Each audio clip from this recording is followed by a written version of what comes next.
আসসালামু আলাইকুম বন্ধুরা, কেমন আছেন? আজকে সারাদিন ধরে মুষলধারে বৃষ্টি হচ্ছে। শনিবার অফিসও বন্ধ। তো ছাদে উঠলাম আমার ছাদ বাগানটা একটু ঘুরে দেখার জন্য। ছাদে উঠে দেখি আমার ড্রাগন গাছে প্রায় ফলগুলো পেকে আছে। ফলগুলা হারভেস্ট করার সময় হয়ে গেছে। আজ বা কাল হারভেস্ট করতে পারবো। ফলগুলো বৃষ্টির কারণে তেমন কালার আসে নাই, আরও লাল হওয়ার কথা ছিল, বাট যা হয়েছে আলহামদুলিল্লাহ। মাশাল্লাহ, আমার ফলের সাইজগুলো আলহামদুলিল্লাহ বড়।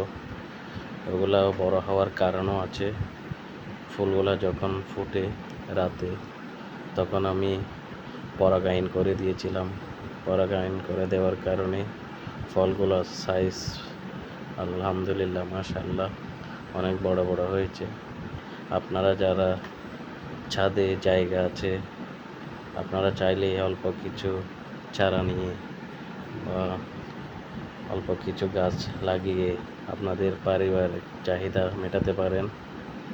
আমার ড্রাগনের পাশাপাশি আমার ছাদে এই যে লাল পেয়ারা, এটা 12 মাসে পেয়ারা, আলহামদুলিল্লাহ প্রচুর ধরছিল। এখন শেষের দিকে আবার ফুল আসতেছে। এটা আমি কিছুদিন আগেই আপেল গাছটা নিয়েছিলাম। দেখুন আমার ড্রাগনের সাইজগুলো আলহামদুলিল্লাহ অনেক বড় বড়।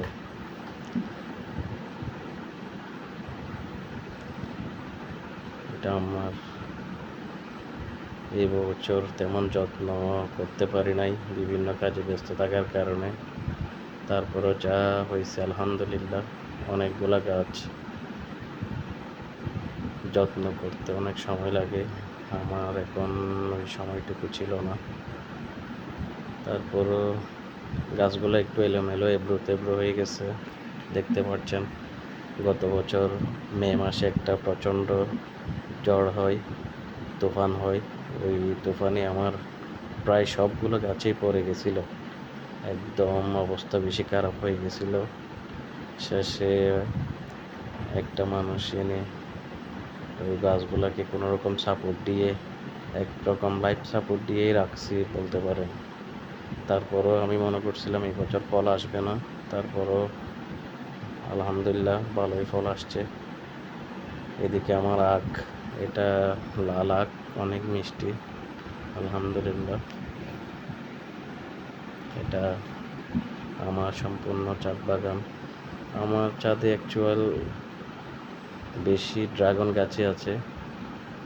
আমার ছাদটা তেমন বড় না, ছোট পরিসরে আমি আমার পরিবারের জন্য আমার এক বন্ধুর কাছ থেকে অল্প কিছু চারা গাছ এনে লাগিয়েছিলাম।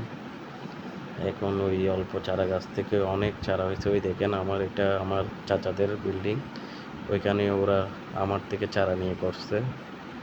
ওদেরও প্রচুর এবার ফল ধরছে এই বছর। তো আপনারা চাইলে করতে পারেন।